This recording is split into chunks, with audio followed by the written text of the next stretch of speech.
Okay, so I grouped it by areas. So I'm going to try to do like the exponent stuff and then the line questions and then the functions and graphing. And then you guys had those applications at the end, especially the good old bird problem. We like that problem. It shows up everywhere.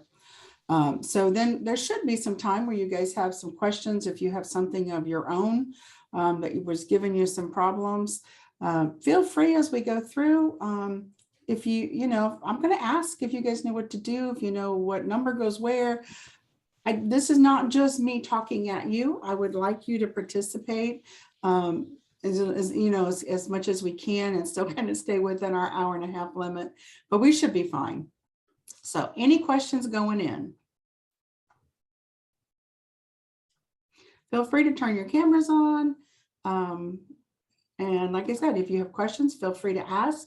Let me pop the chat out really quickly. I will try to watch the chat, but if I miss it, just let me know. So here we go. Me or Brad, one of us. No, you good, man. You have a question, Matthew? No, ma'am. I'm so sorry. I'm at work. Sorry. We've all done that before. Okay, well, here we are. We're going to go start with exponents. That's kind of where you started in class, and it was kind of a nice way to get going. And if you came to our boot camp at the beginning of the semester, that's exactly what we reviewed too, so you would be ready. So with the exponents, you guys had a few rules that you needed to know. And let me get a pen. So just really quickly, let's get our rules over here, and then we'll have them to work with. So if we have something where we're multiplying, bases are the same, what do we do with their exponents? Very good. Okay, if we are dividing, multiplication goes with addition. What has to go with? Go ahead. Are these questions in our textbook? No, they're in your Canvas shell under test 1 review. All I did was rearrange them. You can see the original numbers. I kept those there just so you can go back and look at that review and see it. But I wanted to group it where we could talk about the same rules together at one time. Okay. All right, so division goes with what? You guys know this. Very good. Devin's leading tonight. Okay, so then we also had, oh, this is a good one. Anything to the 0 power is equal to what? 0. Close. That's One. that's the tricky one. What does somebody else think? 1. 1. Anything to the 0 is 1. Okay. So we have one last one where we do grouping. So let's just do one simple one. So how many x's is this going to give us? 5 or 6? 6. Yep, because when we have grouping symbols, we multiply our exponents. All right, so let's go ahead and keep these in mind. Oh, we got one more. If we have a negative exponent, let's say we have a negative, we're not allowed to leave negatives, right? Those old guys in the togas, when they made up rules for us, they didn't like negative exponents. So how could I rewrite this guy so that he doesn't have a negative exponent? Any thoughts? Put it into a fraction. Very good. So move him to the bottom. If he's not happy on top, put him in the bottom. If he's not happy on the bottom, and we've got one here like that, move him to the top. Okay, so the first one, now that we've got all of our 5 basic rules, we're going to look at this. This one looks like a grouping symbol. And one of the best ways I can tell you to do these so you don't get overwhelmed, break it apart into 2 smaller problems. Do each one separately, kind of ran out of room here, x to the -8, y to the 28, since we're using the rule that we multiply the exponents. And then the last rule tells us, okay, can't leave those negative exponents. So this guy wants to go to the bottom. No longer negative. So any questions on that one? Grouping symbols, you multiply the exponents, making sure you have no negatives when you're finished. Okay, let's look at this one. When I see this, there's two ways to do this, and I'm not sure, some teachers like one way, some like both. So we're gonna look at both. This one, the whole thing has a negative exponent. So one of the best ways we can do this, again, separate this to two little problems. The top is to the negative exponent, the 5 is to the negative exponent. So neither one is happy where they are. They want to go on the opposite level. So the 7 wants to go to the bottom. The 5 wants to go to the top. As soon as you change levels, that changes your exponent from negative to positive. And now I just have 5 squared. And then on bottom, I have 7 squared. So that one cleaned up pretty nicely. Some of you probably were taught to flip the fraction, and that changes it to a positive 2. But I have students that get confused about that. So you can do it either way. They both give you the same answer. All right. Are we okay with the negative exponent on this one? Any questions? Give me some thumbs up. Give me some feedback. Let me know. Okay. Thank you, Robert. Okay, good. Thank you, guys. All right. I don't want to spend too much time on this, but I don't want to skip over it thinking, oh, this is the simpler steps. Let's get to the rest, and then have this be the ones that you miss on the test. We want these good solid points to give a little bit of wiggle room on the rest of them. Okay, this next one. When I look at this, the first thing I see, and actually, let me make this a little bit bigger. Let's see if I can. Okay. Let me erase what I did. Okay, so this is probably a little bit easier to see now, right? Not so tiny. Okay, as you get older, you need things to be bigger so you can see them better. All right, so when I look at this, I say, that negative exponent, he's not happy down there. So before I do anything else, I'm going to move anybody that has a negative exponent to the opposite level. I don't want to deal with those negatives. We want everybody to be nice and positive. All right, and so now when I look at this, I say, well, let's start kind of grouping things that are the same. So I see an x to the first on top, and I see an x to the 5th. Let me get different color. And I see a y to the 3rd on top, and I see a y to the 8th on bottom. I can combine my x's. So I'm using the rule that when I multiply, I add the exponents, but the y's, they're in division. So now you can do this two ways again. I don't like to create negative exponents when I went to all this work at the beginning to get rid of them. And if you use just the rule where you subtract, you're going to create a negative exponent. So I try to tell my students, look ahead. You've got 3 on top, but you've got a whole bunch more on bottom. So if you were kind of think of this as, I don't like canceling, you got 3 y's on top. 1, 2, 3, 4, 5, 6, 7, 8. So when you look at this, these 3 y's are going to cancel out, but your remaining y's are all going to end up on the bottom.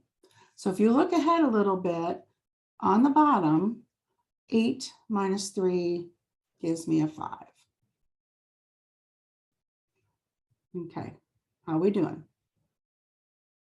Get rid of the original negative exponents so I can add, group the things that are similar, and then use the rules that apply to them. Like this was the multiplication rule, this was the division rule.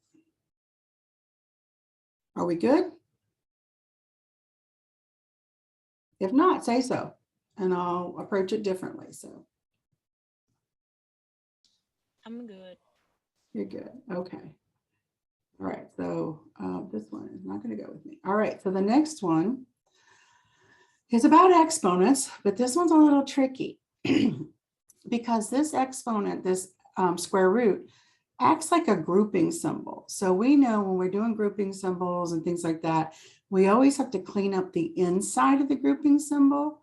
So this one says, go ahead and do the exponents on the inside. So 6 squared gives me a 36.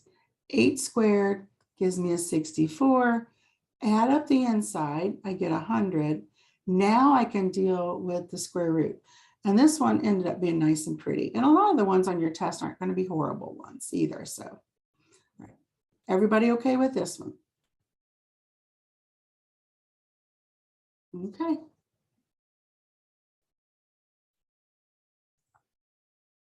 Move down to synthetic division or scientific notation is another part of exponents. And we do it for our science people because they use it in a lot of the science classes where they're talking about really big things or really tiny, tiny, tiny little things. So we're still going to use the same basic rule. This one, we had to know some basic rules for scientific notation. This one, when I look at this, I see exponents. So I'm going to deal with it kind of like just like an exponent problem. I am going to kind of group the numbers. So I've got 6.9 divided by 3. When I do that, I get 2.3, okay, times. Now I'm looking at the 10s. So I've got 10 to the 6 over 10 to the negative 2. Again, I see a negative exponent, so I'm going to bring him to the top since he was on the bottom. I'm going to use the rule that when I multiply and I have like bases, I keep the base and add up the exponents. So we'll deal with similar things. That way it makes it a little bit easier for our brains. And if you can't do this by hand, plug it in your calculator, make sure that part goes well.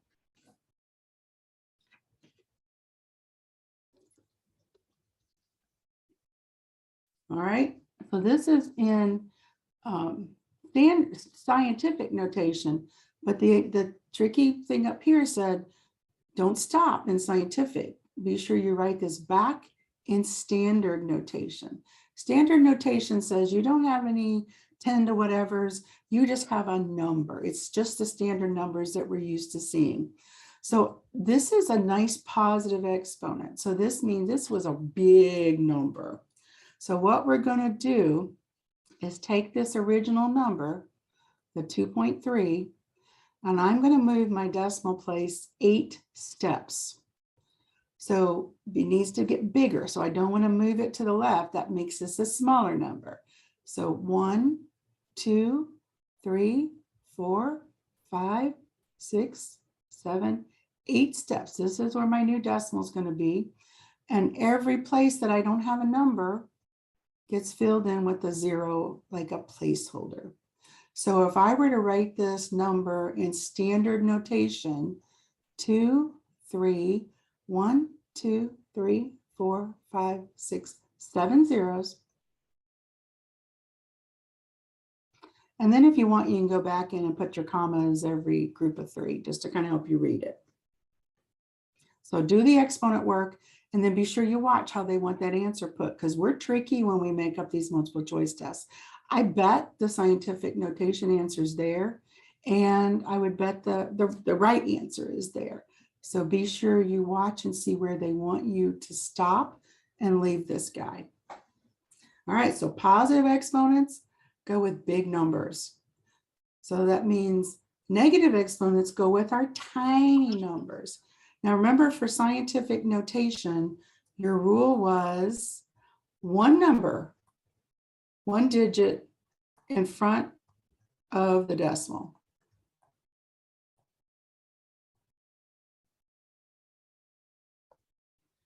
So with that rule in mind, I'm looking at this guy and I'm like, you got a lot of stuff. I don't see one number in front of the decimal. I need to move it so there's one number in front of the decimal. So I need to figure again how many places I'm moving it. So I like the little loopy things. It just kind of helps me keep track of how many steps I'm taking. So 1, 2, 3, 4, 5, 6, 7, 8, 9. So now I've got one number in front of the decimal. Now this was a tiny number. I moved it 9 steps. So that's going to make the exponent a -9. And if you want to check it, put this in your calculator just like this, 2.7 times 10 to the -9. Using, when you put in 10 to the -9, you're going to use that little caret button. Type it in and it should spit back out this decimal so you can check yourself. So you want to move it to where there's one number in front of the decimal. There's only two significant figures right here, the 2 and the 7. So I want to move it to where the 2 is in front of the decimal point. And then I got to keep track of how many times I moved it to get there. So I'm not changing the number, I'm just changing the way it's written. All right, any questions on exponents or scientific notation? It's usually people's favorite part of this test. All right, let's go to the one. I think I have two more. One more that does specifically with like using exponents and radicals and stuff. So how you put numbers in makes a big difference. So this one says, if g of x equals the cube root of x minus 6, every x needs to get replaced with that negative 64 when it's written like this. So every x becomes a negative 64, and that 6 is not inside, so I'm going to make sure it stays on the outside. So cube roots mean we're looking for 3 of the same number, 3. So triads, so we can pair them up and bring that number to the front. Now, if you're not sure what's inside a negative 64, you can go ahead and break this down for one thing into negative 1 times the cube root of 64. Now, a lot of you may not know what times what is 64, 3 times. So go back to that good old factor tree. Say, well, what goes into 64? Well, one of the ones I always remember is 8 and 8. Okay, there's not 3 of them, so I'm not going to stop because I'm hopefully looking for 3 of a kind. So let's factor these 8s down. So I know 2 and 4 go into it. I can keep breaking that 4 down. Now I've got 2 and 2 and 2, so I can't break that any further. And let's do the same thing with this 8 and 2 and 2. So this cube root of 64, let's bring everybody down. 1, 2, 3, 4, 5, 6 2s.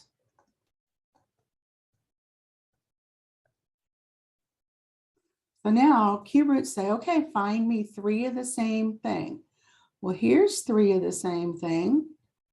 Okay, so I can bring that out to the front. Here's another group of 3 of the same thing. So cube root of negative 1, let's finish that part. So negatives are funny when they have odd numbers. So negative 1 times negative 1 times negative 1 still is a negative 1. So the cube root of negative 1 part gives me a negative 1. When I'm simplifying the cube root of the 64 part, I had one group of 2s that got popped to the front. I had another group of 2s that popped to the front. And then nobody was left inside that didn't get paired up in triads. So this would be my final answer. So negative 1 times 2 gives me a negative 4.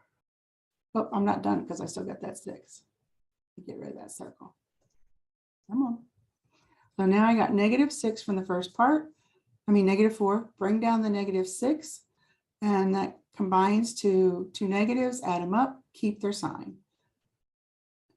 Now, if this is a nice, pretty number like I got, and yours might be, you could also just press this in on your calculator. Depending on what calculator you have, depends on how easy it is to press it in, but most of them have a cube root button built in. So you could put in the cube root of a negative 64, get negative 4, and then subtract your 6, and you would get this answer. So I wanted to show you the long way of doing it by hand, but nobody cares if you do these on the calculator and you get the right answer too. I have a question. Okay. Where did you get the 1 from, the negative 1? Okay, good question. So did you understand when I broke the cube root up into 2 pieces? Yeah, you broke it down, right? Since it's a negative 64, radicals allow us to kind of split the inside pieces. So negative 1 times a positive 64. Then I could take the cube root of the 64 and the cube root of the negative 1. So -1, if I think about -1 times -1, I need 3 of them, right? So that's why I kind of looked at this and I said, well, what's 3 negative ones? 1, 2, 3. Negatives is an odd number of negatives. 1 times 1 times 1 is still a 1. So if you have an odd index, it could be a 5th root of -1. Your answer is still going to be -1. Odd number of negatives will always spit out a negative. Did it help? Yeah, so basically you just plugged in the for x is 1, correct? Or no, it's not what you did. No, I plugged in the -64 for the x. Oh, And okay, okay. to make that a little easier, I broke it into 2 pieces so I could kind of deal with each one separately. Oh, okay. All right. Think about it at the end. If it doesn't make sense, we'll make up another one. All right. All right, so couple with exponents and different things that some of the rules here. Let me move this over. All right.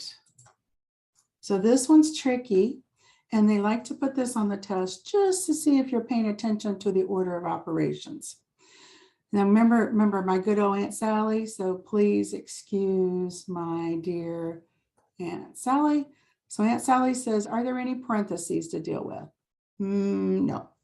Is there an exponent? Yes. So this is where this part is a little tricky, and they like to put it on test. If it's written like this, that means you have a negative, and then you have 3, you have 4 of the 3s. The -3, the whole negative part is not to the 4th power. It would have to be in parentheses that the negative is to the 4th power. This just says take 3 to the 4th and then slap a negative on out in front. So let's see what we get. 9 times 9 is 81 times a negative. So that one is 81. So that's true. But if you had the -3 in parentheses, you would have gotten a positive 81. So be careful if they put this in grouping symbols or if they leave it floating out in front like that. We talked about this one to begin with. Anything to the 0 power, you guys told me was 1. So that's not a true statement. Is this the right formula for the area of a circle? Area equals pi times r?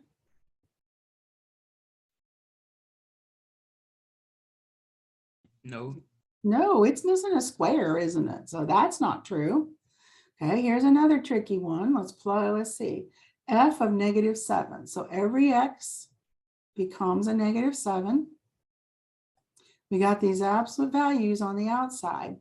So they act like grouping symbols. So we're going to do everything on the inside first, and then we're going to apply it. So we get 3 times -7, which is a -21, minus 20. If we can combine those, that's a -41. But what does this absolute value do to any negative number? You just add it to get to 0. So if it's a -41, it's going to be 41. It's going to be a positive 41, right? I kind of like to think about absolute values. I'm the oldest of 11. And so at home, we might ram around each other, but when we go out, I love my sisters. Everything's positive, everything's happy, right? Absolute values are those little blinders. Nothing leaves them with a negative. They always turn out positive. Now, if you have a negative out in front, that's like if you leave the house, you're positive, but then a negative influence might impact you and you could be negative again. But what came out of the absolute value is always positive. So you think of them like grouping symbols, clean up their insides first, and then apply the absolute value. Any question on these 4? They like to just kind of see if you're paying attention to your rules and your order of operations, kind of put it all together. Everybody okay still?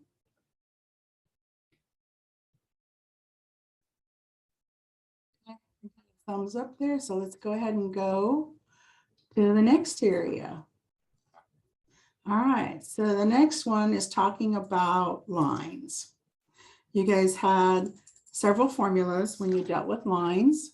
Let's kind of get those back in the top of our head. So you had the slope formula. Can anybody tell me what that was? Y equals mx plus b. Oh, that's a different formula. We'll get that down. We need that.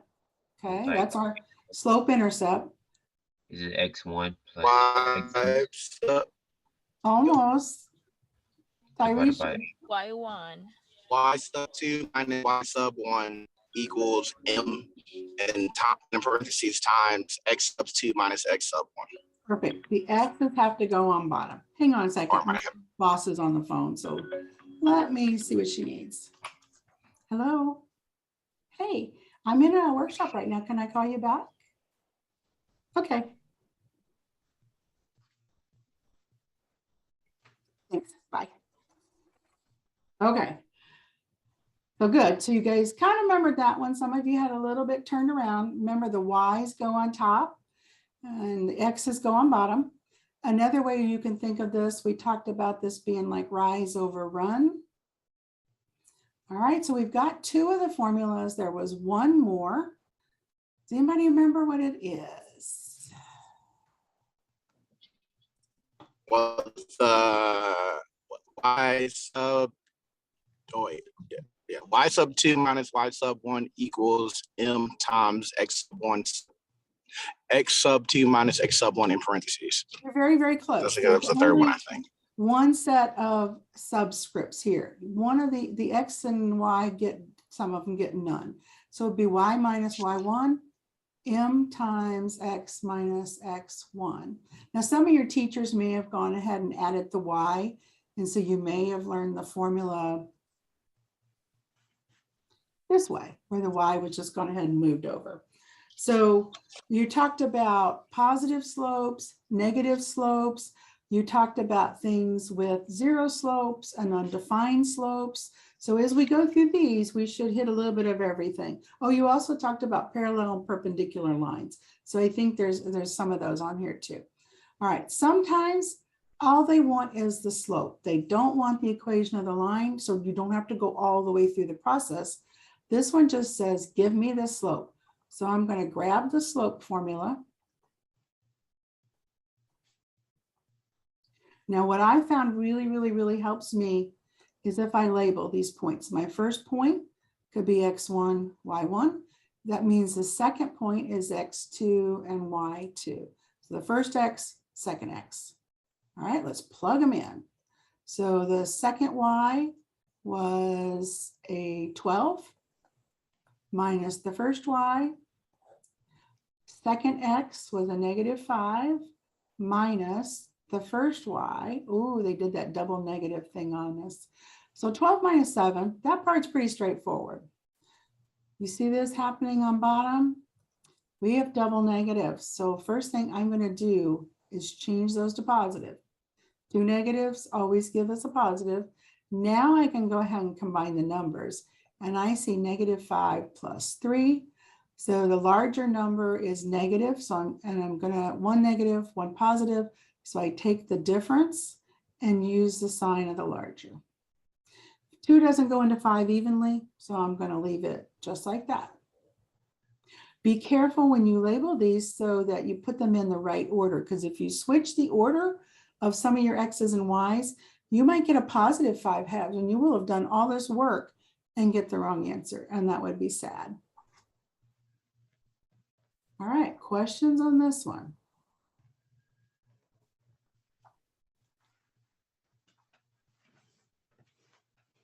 Everybody okay with the line on the basic slope? You're just plugging it into the formula. Like I said, I've always had really good luck if I label my points, and that way it helps me just plug, and then use your calculator, do it by hand, whatever you're comfortable with. Make sure if this reduces as a fraction, you use that reduction on your calculator.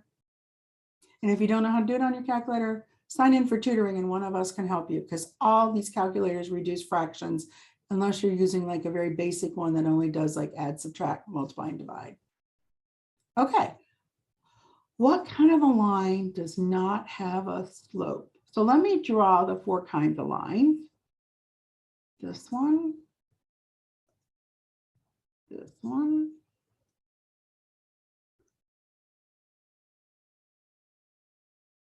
And get one more. These are the four kind of lines you guys will have talked about. So what kind of slope does the blue line have? I'll give you your choices: positive, negative, 0, and undefined. So how about the blue line? Which one of those four is it? Positive, Good. How about the purple line? negative, Yep, because it's depressed, it's looking down. How about the pink line? 0. Good.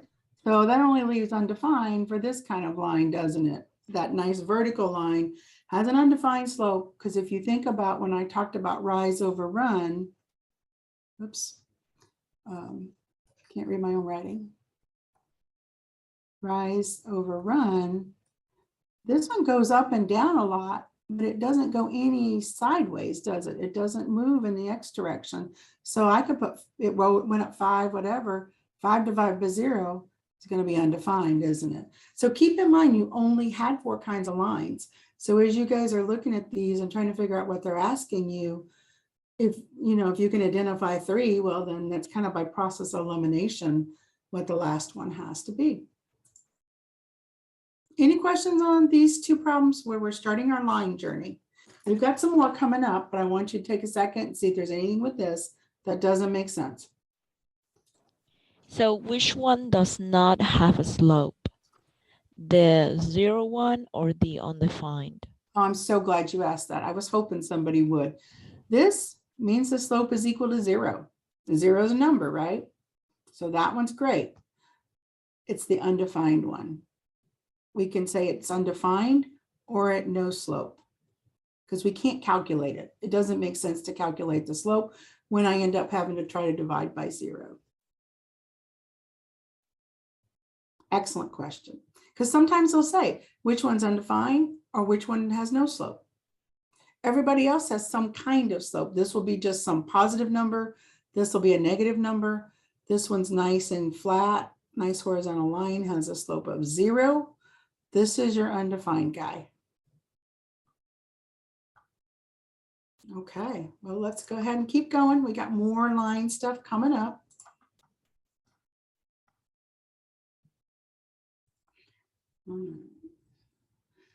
Horizontal line passing through this point. All right, so let's get a little quick graph on here. Horizontal line, it has to go through the point -3, 5. So -3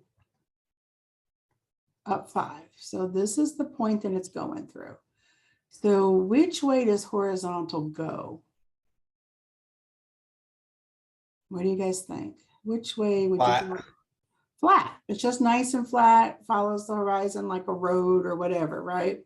So here's our horizontal line that goes through this point. All right, so which axis does it cross? Y. All right, and where did it cross the y-axis? 5. So there's the equation. I like to draw these because I can see visually, if I draw a horizontal line going straight through this point, it hits the y-axis, right? And it hits at that 1, 2, 3, 4, 5 mark that that point was even with. So let me give you a bonus one while we're here. How about if we want to draw the, again, equation of the vertical line? So vertical, it's going to go straight up and down, right? That's that undefined slope one that we talked about. But what's the actual equation of this line? So which axis does it cross? X. Where did it cross the x-axis?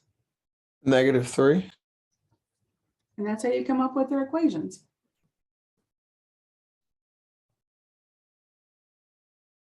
Okay. Any question on vertical or horizontal? On these, like if y equals 5, if you were to ask me, give you a bunch of points, I can tell you y is 5, but the x can be anything, right? X is all over the place. If the x is limited, then you can see y can be 1, 2, 3, There's a point that corresponds on the pink line, but only one X value got utilized. So that's the important part of the horizontal and the vertical lines. I always draw the picture and then I just ask myself, which axis did it cross and where did it cross it? And that gives me my equation.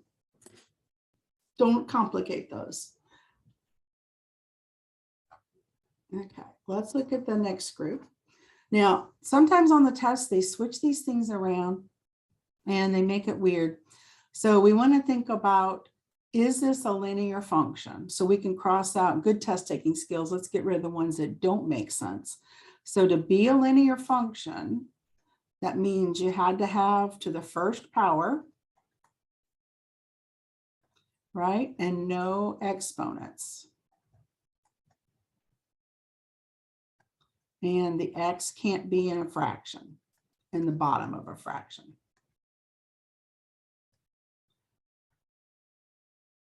So when I look at this, I don't see any exponents besides the first power. And I don't see that there's a fraction at all. So I don't have to worry about the bottom being a fraction. So it's a linear function.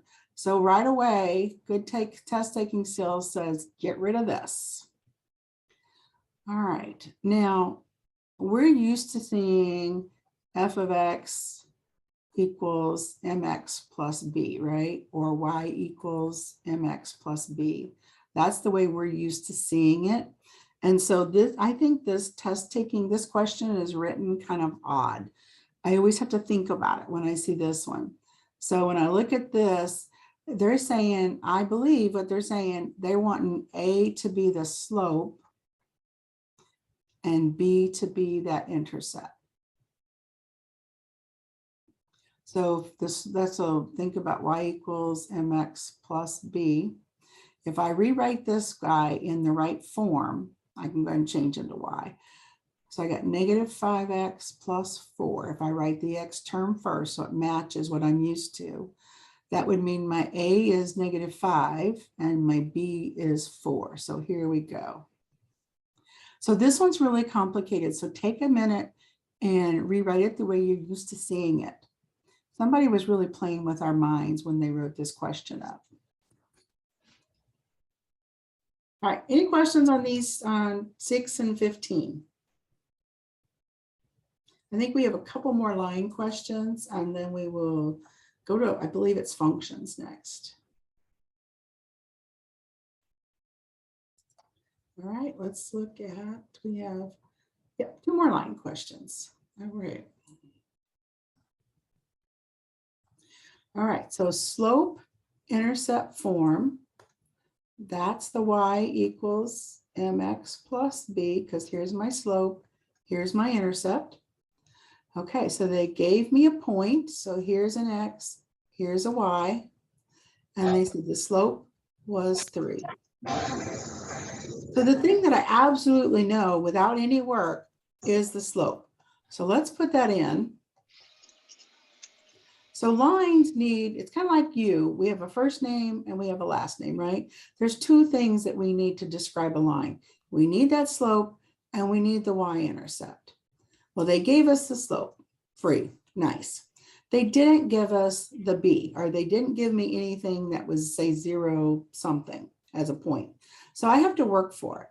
One of the ways I like to do it is that they gave me an x and a y. Let's plug in an x and a y, and then b will be the only variable we have, and we can just solve for it. So y is negative 5, x was 2. So if we simplify that,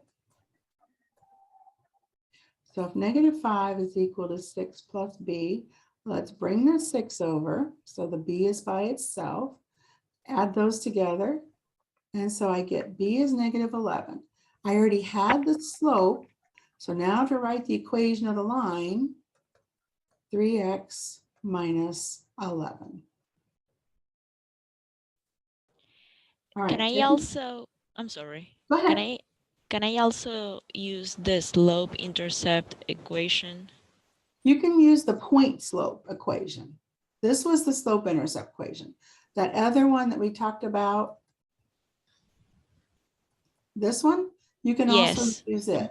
You can put in the y that you know, put in the slope that you know.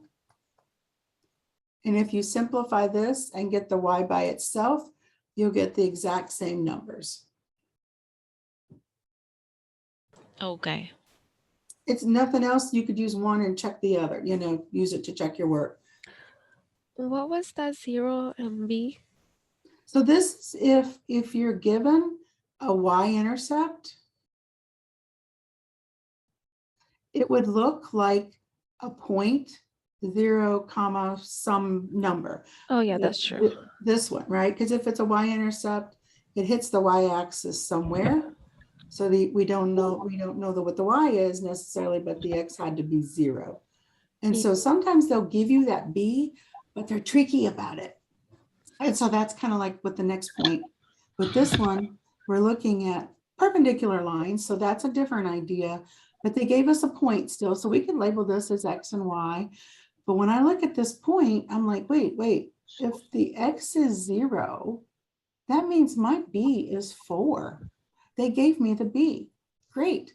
Okay, so let's go back and think about what happens with parallel and perpendicular lines. So if you have two parallel lines, M1 is equal to M2, isn't it? If you have a set of perpendicular lines, your second slope you get by taking the first one, flipping it, and changing its sign. So on this one, they want perpendicular. So I'm going to go steal this line's slope. I only want his slope.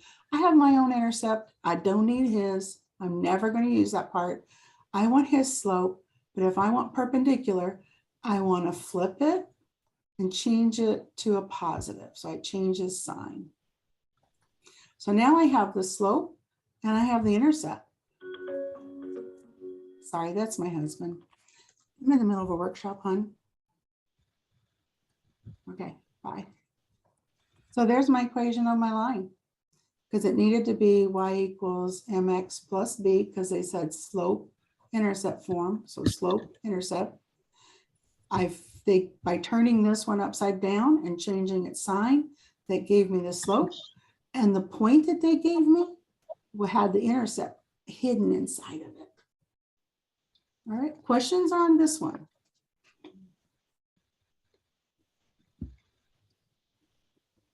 Everybody okay? Now, if it was parallel, I would have kept the negative 1/3 as my slope, and then I would have used the b still. So you don't know on your test if you're going to get a perpendicular one or a parallel one. So you just need to be prepared. Parallel, they're exactly the same. Perpendicular, you flip it and change its sign. So they call that the negative, sorry, my brain stopped for a second, reciprocal. But you just flip and change the sign is a nice way to remember it. Okay, questions on this one? Now, if this was not the intercept here, it was just some other x and y, then it would be just like what we did above. You would plug it in, the x and the y, and then solve for your b. They're tricky. So I have a question. Are we following through anything specific right now? This is Or are we the just going handout through? that's in your Canvas shell as one of the recommended review for test 1. I just went through and rearranged it so that they were in the same type of order, but the numbers are in the front still of each problem. So like this is originally problem 25 on the handout. Okay. All right, let's go ahead and go on then. Now we're going to start talking about functions. So one of the things with functions that you did a lot of was plug it in, right? They're going to give you an x value and you're going to substitute it for all those x's. So if the function value f of x is equal to this polynomial, if I replace every x with a -4,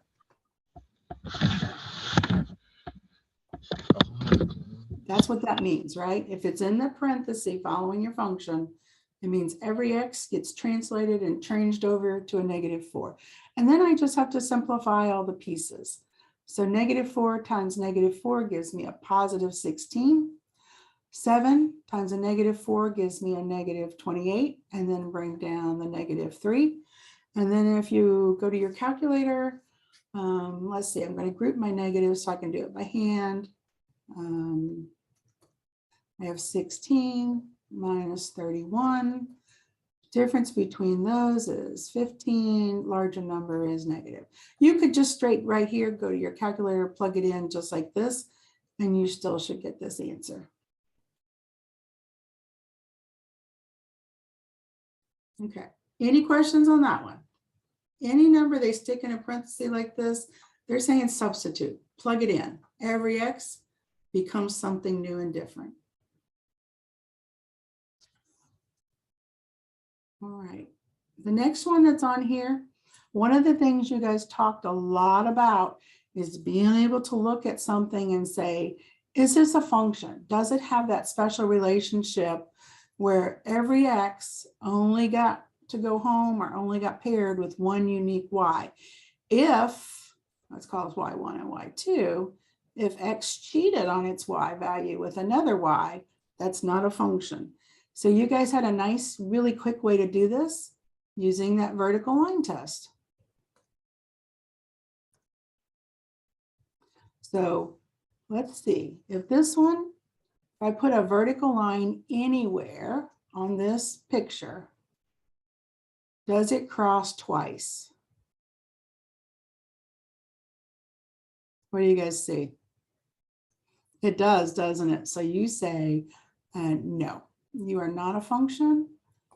This X right here went home with this Y, and it went home with this Y. So if it's not a unique pairing, it's not a function.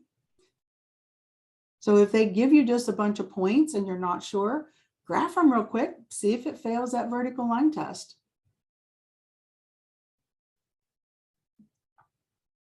Any questions? We good? If you guys don't tell me, I think you're great and we're moving on.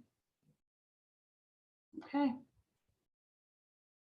So the other thing you guys talked a lot about so far, and you will continue to talk about, and if you take college algebra, you will never stop talking about, is domain and range.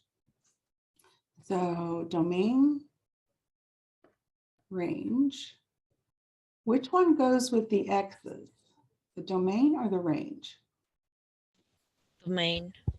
Which one? Domain with the X. Yep. And if you're not sure, I was really confused when I first learned this. I finally realized alphabetically D comes before R, X comes before Y. So that kind of helped me remember who got paired with whom. All right, so if we're asked about just the domain, I'm only looking at the X values. So I go to my picture and it's okay, where does this line start? Well, it looks like it starts at 3, and it looks like the X value where it stops is 5.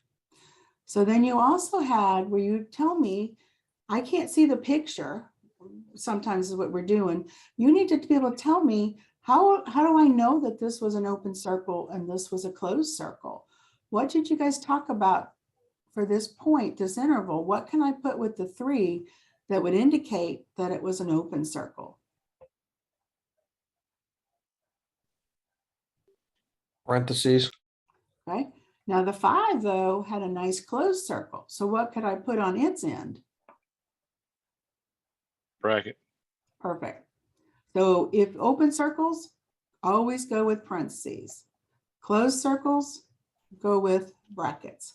If you have something that goes to infinity, that's always, parentheses always go with infinities. So that's something else. Make sure you know where it starts, where it stops, and you always list these from smallest to largest. Or you can think of them left to right. Kind of like on a number line. All right, so that's domain. While we're here, let's talk about range. So range we said was the Y values. So when I look at this, range is bottom to top. So the bottom is right here. So it looks like it starts at 1, and here's the top. So it looks like it goes to 3. Again, this had an open circle, so parenthesis. This one had a closed circle, so a bracket.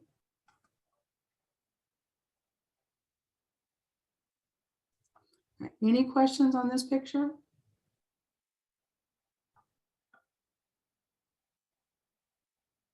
All right, let's go to the next one.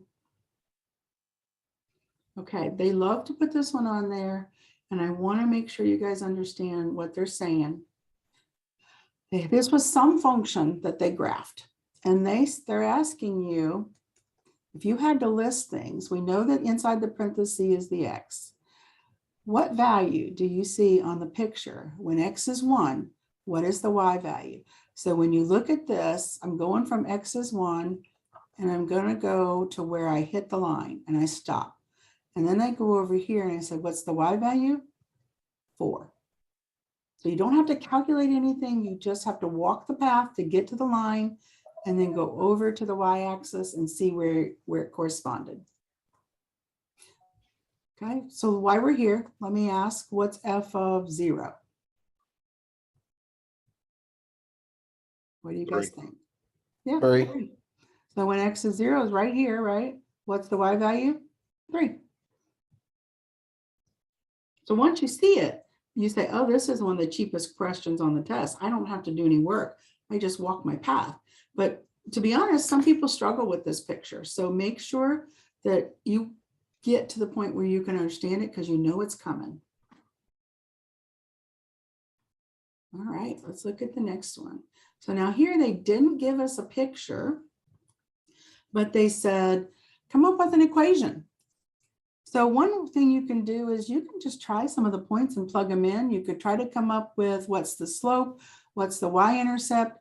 Now, I kind of can cheat a little bit because look at this. There's one of those points again where the x is 0 and y is 3, right? That means my b has to be 3.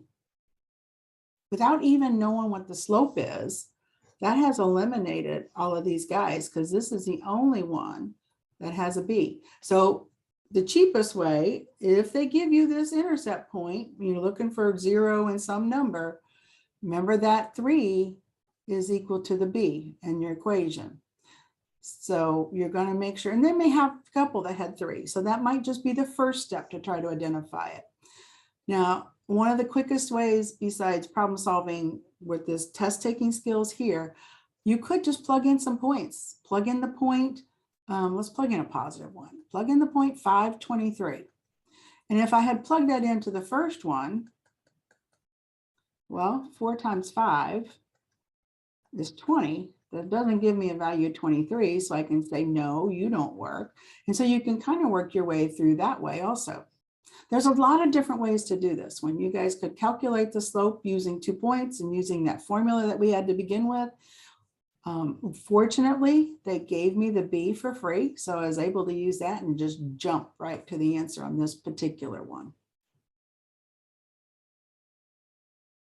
So not just one way to do this, unfortunately. You have a lot of tools, a lot of ways to attack this problem. Okay, questions on this one?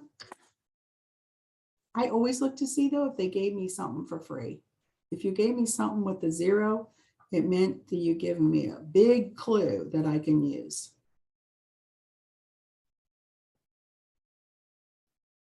Okay, go to the next one. All right, so here's another range problem. Remember range, we taught range was which variable, the x or the y? Y. Y.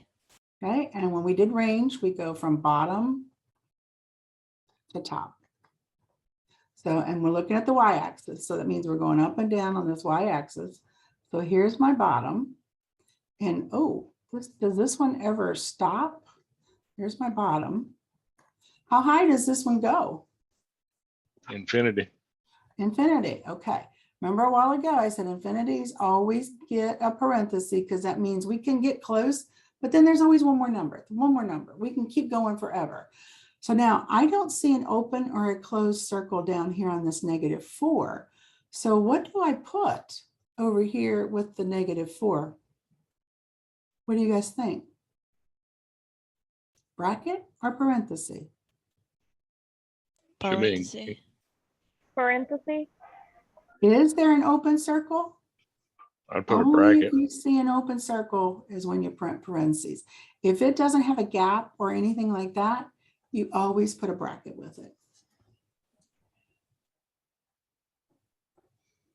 They're a little tricky because some people get so accustomed to seeing open circle and closed circle, they get those down. But if there's no gap, that means treat it like a closed circle. There's no jump in the picture. It's a nice continuous picture. That would be a bracket. All right, so domain and range. So here's one where they give it to us a little bit differently. They just gave us a set of points and they said, see what you can figure out. So let's list the domain. We know domain is X values, right? So we're going to go through and we're going to grab all the X values. Now I see that 2 got listed twice, so I'm not going to list it twice. 2, -3, and 4. Okay, now I'm going to go through and I'm going to get all the Y values since that's my range. So all the Y values. So I see 6, 7, -5, and 15. And then it says, okay, is this a function? What are you guys thinking? Yes or no? So could you walk me through really quick? How would you know how to tell if it's a function, or what process would you go through? Well, there's No, 2 it's ways not to a think function. about it. It's not a function, right? Okay, so remember each X gets paired with one unique Y, or you can use the vertical line test. Okay. So when I look at this one, I noticed that it had 2 2s, right? Now, if 2 is being paired with the same Y value just twice, like they dated twice or something, it wouldn't be fine. But in this case, 2 goes home with 6, and then 2 goes home with 15. So if you think about what that would look like on a number line, 2 gets paired with 6, and then at some point it went home with 15. That would definitely fail a vertical line test, wouldn't it? So it's kind of 2 different ways to think about it. One where you can just look at the pairings, or one where if you're very visual, you can do a really quick little sketch, and you can see that 2 and 6 and 2 and 15 would fail that vertical line test. So this is a big no. Thank you. You're welcome. Anybody else on this one? Wouldn't the -3 be listed first when in the domain?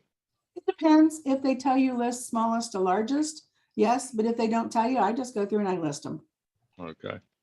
Because it's just a collection of numbers that made up the domain. So neither one is really a better answer than the other. Unless your thing specifically says list smallest to largest, then you don't want to get it wrong because they were very specific about it. Same thing with the Y's. I just listed them as I found them because it's just a collection of values. But if they were telling me to put them in any specific order, I would be very careful. Do they want smallest to largest or largest to smallest or whatever? What are they specifically saying? Okay, so that's functions. Let's go ahead and do a little graphing. So after graphing, I get a few graphing, and then we've got a couple more where they talk to you about some geometry formulas and applications. And of course, the bird. We like that bird problem. All right, so graphing. Now, they're going to give you points for the points, credit for the points, and credit for having the right graph. Now, be careful because we all know if you're doing this in Lumen, some of you will be taking pencil paper tests, some of you may be taking it in Lumen. Lumen's picky. We know the graphing part is very picky. So make sure that you get it right on the corners where you think you're putting it. So this one, I'm just going to plug the points in and get the Y values that go with them. So when f of 0, that means let every x be a 0. If I simplify that, I get 0 plus 1, which is 1. So f of 1, every x becomes a 1. It gives me a -2. F of 2, that means -3 times 2 plus 1. So -6 plus 1 is a -5. The last one they gave me was -1. So -3 times -1 plus 1.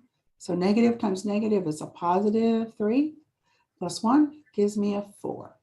So now I got my points. So now I have to go ahead and graph them, and then I can connect the dots. So 0, so over 0, up 1, over 1, down 2. Now I can see that this is a negative slope. So I am expecting a line that ends up like this. So that might help you a little bit. 2 goes down 1, 2, 3, 4, 5. -1 went up 1, 2, 3, 4. So let's connect our dots.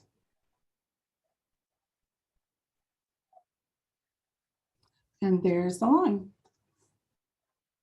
So this one had, you're going to get part of the points, like I said, for just doing the substitution and coming up with the corresponding y values.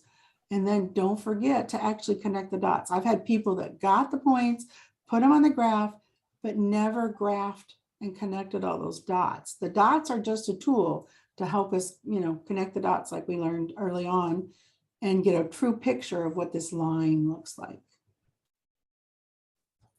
So several steps to this part. Any questions?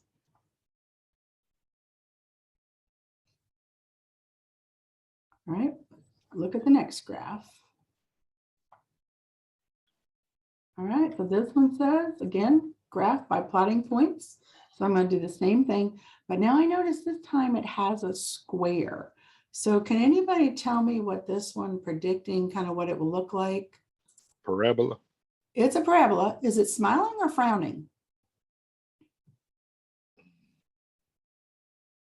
What do you guys think? Smiling. It's smiling because the number in front of that x squared is positive. So predicting wise, I know it's going to look like this. So that may help you on a test. If you get a point that's out of whack over here, when you go to connect them, you say, wait a minute, this is what you're supposed to look like. It may help you find an error.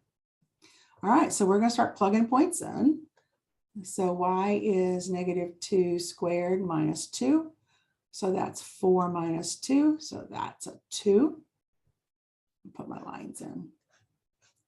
All right, the next point says let x be a -1. -1 squared is 1. 1 minus 2 is a -1. Let x be 0. So 0 squared is still 0. Minus 2 gives me a -2. The next one says let x be 1. So 1 squared minus 2.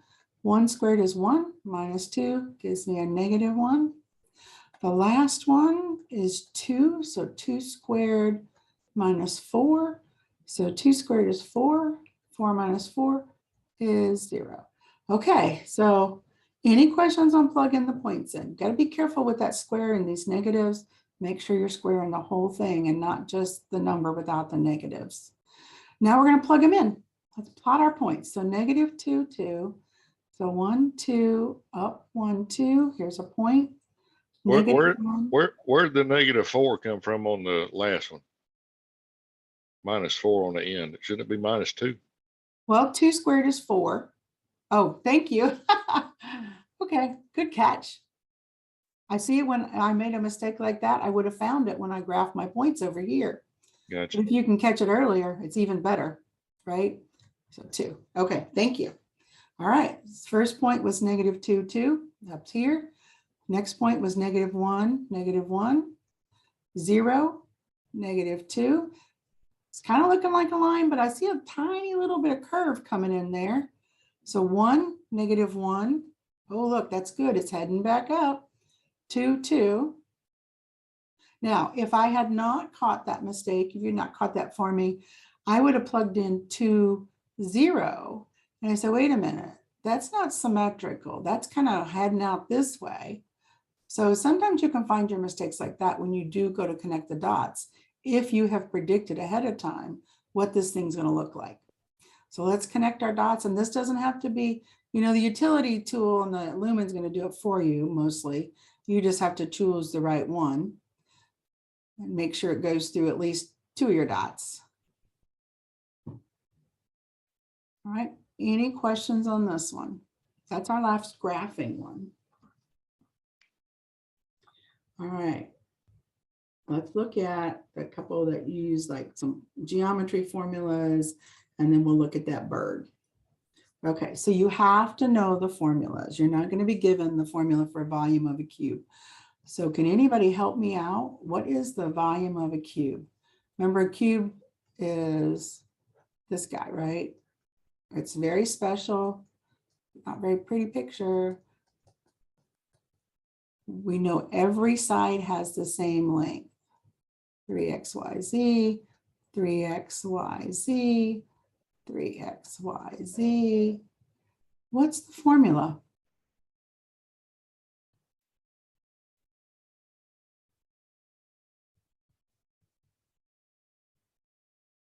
Is it S cube?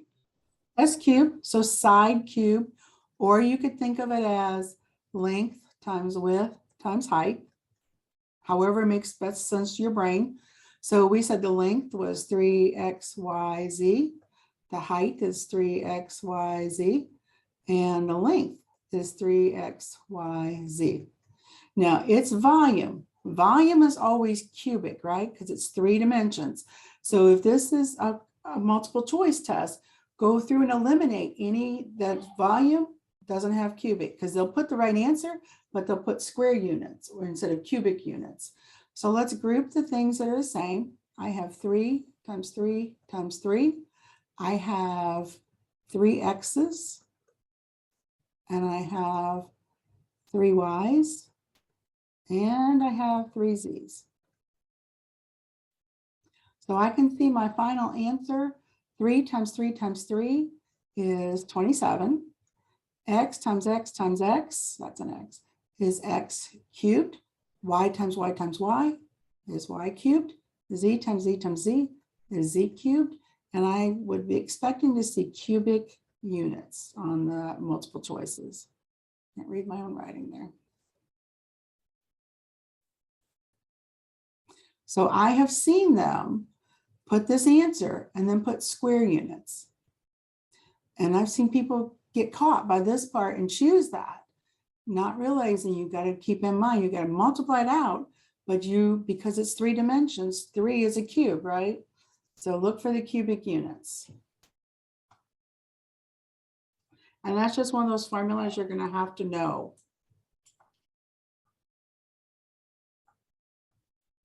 Okay. Any questions on that one? All right, let's think about our circles.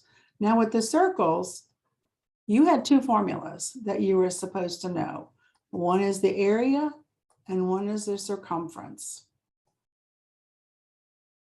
Now, if you're going on to college algebra, you'll spend a lot of time talking about circles and distance and lengths and stuff like that. So that's why they're kind of just making sure you remember and bringing you along.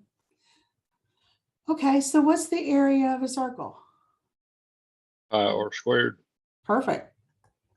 And then the circumference? 2 pi r. Yep, you just float the 2 to the front and you got it. Now, the other thing you guys talked about was radius and diameter. Remember, radius is just halfway across, right? It's from the center to any point. If you want the diameter goes all the way across. So sometimes when they're doing these, they'll give you the diameter. Let's say if the diameter was 4, you have to know what that's, I need the radius, which is only half of that. So before you plug it in, you have to convert from the diameter to the radius.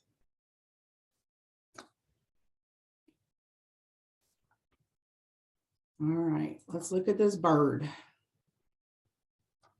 We like this bird problem a lot because it's got decimals and it's got exponents and it's about real life stuff. So let me get it in the screen. Okay, let me get a good color.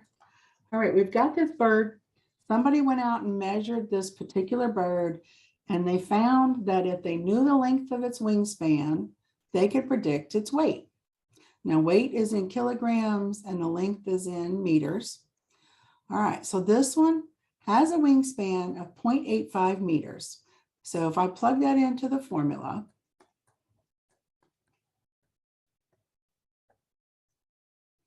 so now this is one of those ones where you're talking about order of operation again. So am I going to do my exponent first, or am I going to do the multiplication? The Exponent. exponent. Yes. So I'm going to leave that, and I'm going to do 0.85 to the third power. And I'm going to get 0.614125. I'm going to keep quite a bit of decimals here till I get done, and then I'll go back and see how they want me to round it. So now I can go ahead and multiply by that 1.2.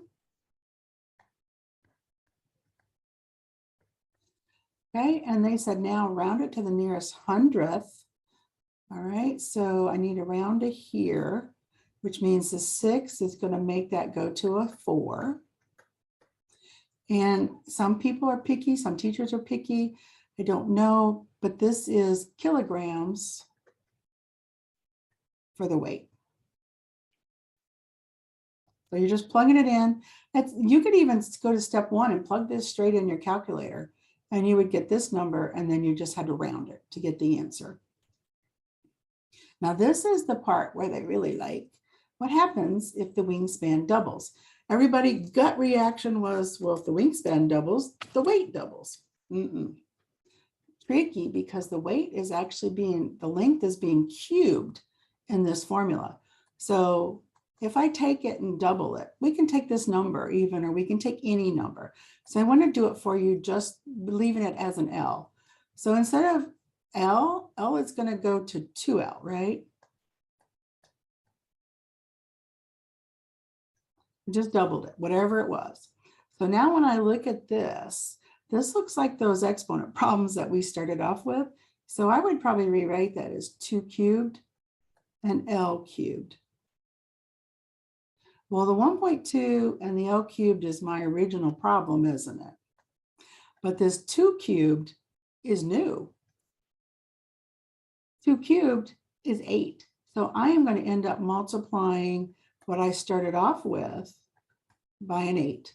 So you could give us a number, like you could just plug this number in, double it, give me an answer. I would take that. But what they're really also looking for is it goes up 8 times by 8 instead of a factor of 2. Kind of tricky.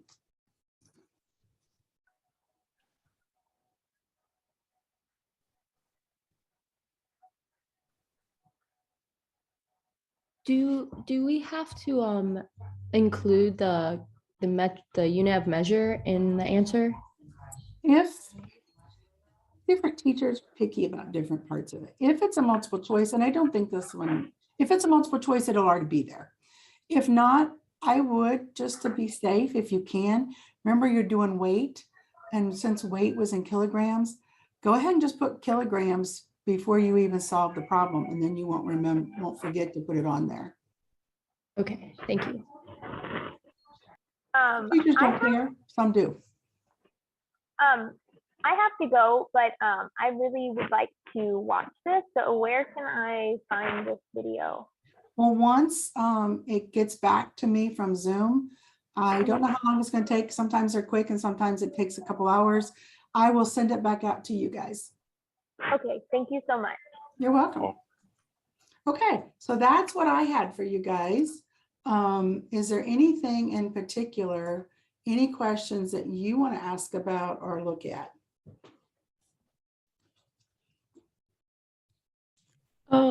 I was confused about the question. It was 1, 2, 3, 4, 5, maybe 6. I can go back to it, or you can just read it to me. Let me open a whiteboard. Okay. Go ahead and read it to me. It said if g of x is x cubed minus x, find the g of negative 64 in the parentheses. Oh, was this a cube root? Yes, yes. Okay, okay. Hang on. Come on, eraser. So this was the cube root of negative 64, and it was minus something, right?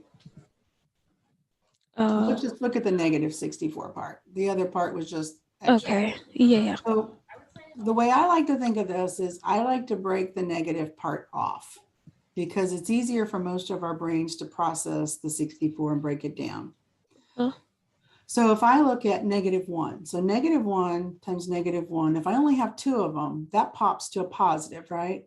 But if I have 3 of them, that's a negative, isn't it? If I have any odd number of -1s that I am multiplying together, odd numbers of negatives is always just going to give me a -1, isn't it? So that's why when I saw this cube root, I knew I could think of this as -1 times -1 times -1. And because cube roots are looking for 3 of the same number, I have 3 of my -1s. Yeah, I get that part. Okay, and then the 64, I'm still looking for cube roots, right? So let's just start breaking it down. I'm going to go different than I did the first time just to show you it doesn't matter. 2 and 32, right? Take 64, it's an even number, divided by 2. Take 32, it's an even number, divided by 2. And keep working your way down until you've broken that number all the way down into prime factors. And so I know it's a cube root. So let me go ahead and write this down here. 1, 2, 3, 4, 5, 6 2s was really hidden inside of there. So I'm looking for 3 of the same thing. Here's 3 of the same thing. So I already had the -1 out in front. This is going to shoot a multiplier of a 2 out. And then it also shoots another one out. But nothing else is left. So the cube root immediately goes away. And then I just multiply what's left. So 1 times -2, 2 and 2 gives me a -4 for that part.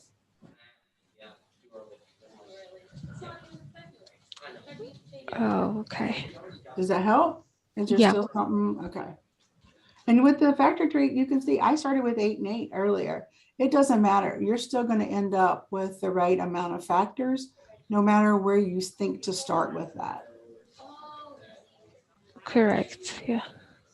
Okay, is there another question you guys want to talk about from your homework or from your review or anything? Or just something in general?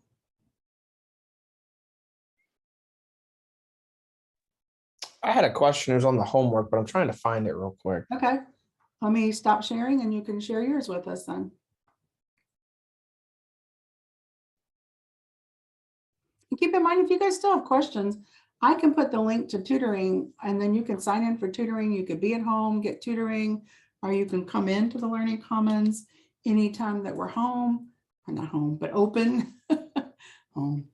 So I'm going to put the link in the chat so you can sign in for tutoring and use that if you need to.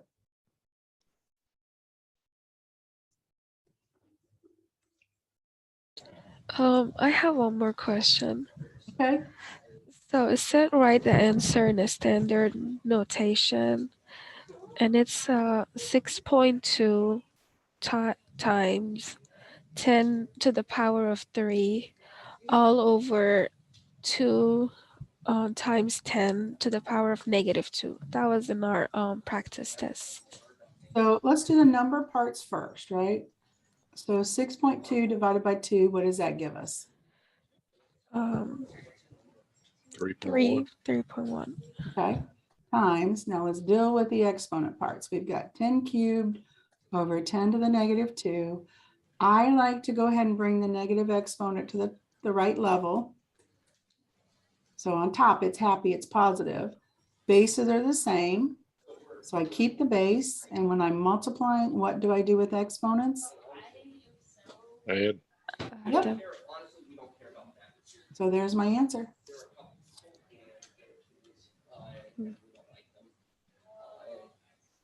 Okay. That was easy. Because I moved it, that got rid of the negative. If you hadn't moved the negative, you would have had 3 minus a -2, and you would have to think through the double negative stuff. You still get the same answer, but I figured out years ago, if I can help my students simplify it first, then they're more likely to get it right. Matthew, did you find your problem? Yes, ma'am, I did, but it'd probably be easier if I just tell you the problem Okay. rather than You get any- sharing. Go ahead. The problem is t over t plus 1 and then minus 1. And you're supposed to find the following where t equals 3, and then there's t equals -8, and then t equals 1 over 4 in parentheses, and then t equals in parentheses -1 over 6. Which one do you want to look at? Is there one of these that's giving you more trouble? Can you do 3 and then do the 1 over 4? Okay, so every t gets replaced with a 3, right? So this gives me 3/4 minus 1. You can put that in your calculator, get a fraction, or you can go old school on it and say, okay, you need a common denominator. Multiply top and bottom by 4. Gives me 3/4 minus 4/4. 3 minus 4 over 4, which is a -1/4. Minus, gotta do this minus 1, right? But you got to simplify the fraction first. Or did I do I did the 1, never mind, sorry. So yeah, do the fraction, simplify it. I got 3/4, then subtract the -1, and it helped. You have to have a common denominator. So you can do that and then combine them. Okay, I suppose I was just putting it into my computer wrong. I got the same answer. Okay. I suppose I was just doing -1/4 instead of -1 over 4. And if I was putting in this my calculator, I would put in 3/4. So 3 divided by 4 minus 1. And it'll give you an answer, a -0.25. But then you should have a fraction key. Change it from a decimal to a fraction, and it'll change it back to the reduced fraction for you. If you have a TI-83, it's under the math button and you look for frac. But most calculators have like an A over B button, something like that. So if you have a decimal, you can do your fraction button and it'll spit it back out as a reduced fraction. You said there's a tutoring session for training on calculators? Anytime you log in, for all the math tutors can help you with calculators. Cool, thanks. Anytime that we're open. Okay, so let's try your second one. Let me give myself some room here. This is a tricky problem because of all the, especially this part with fractions on top of fractions. Okay, so we are going to, let's try, does it matter which one? Let's try the -1 because it's probably the trickier one. So every t gets replaced with a -1/6. So on top, I have a -1/6. On bottom, okay, so everybody got replaced. So on top, I have a -1/6. So -1/6 plus 1, if I want to go, like I said, old school, I can multiply top and bottom by 6. I get -1/6 plus 6 over 6. That gives me 5/6. So I end up with -1/6 over 5/6. I still got the -1, but I like to go ahead and clean up the biggest headache part first. So there's a couple ways you guys can do this. You can just strictly put it in your calculator, -1/6 divided by 5/6. But if you do that, be sure you put these things in parentheses. Or we can do, I don't know if you guys remember that, a good old keep change flip. Keep the top fraction, change it to multiply, and flip the bottom. So when you do this, I can see that the 6's cancel and I get -1/5. And then I still have to subtract that 1 from it. So -1/5 minus 1. That's the thing, you gotta be careful that you don't forget the second part. So I need a common denominator. So I can multiply top and bottom by 5. And that gives me -1/5 minus 5/5. So -1 minus 5 all over 5. So final answer, -6/5. Perfect. Thank you. You're welcome. Anything else? Any other particular problem you guys want to talk about?